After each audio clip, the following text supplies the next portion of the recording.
この動画、20歳のあなたに届く予定です。今日、あなたは5歳の誕生日だったの。やっと寝てくれて、少しだけ一人の時間。今日も朝からずっとバタバタで、ご飯作って、2人で誕生日ケーキ食べてお祝いして。気づいたら1日終わってたけど嬉しかったよ。正直ね、シングルマザーであることに申し訳なさもあるし、余裕なんて全然なくて、ちゃんと向き合えてるかわからない日も多い。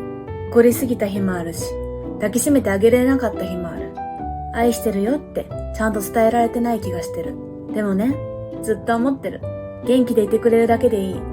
ちゃんと笑ってくれてたらそれでいい。あなたが生まれてきてくれて本当によかった。これから毎年1本ずつ残すね。今の私がちゃんとあなたを愛してたっていつかちゃんと伝わるように。20歳のあなたへちゃんと幸せでいてね。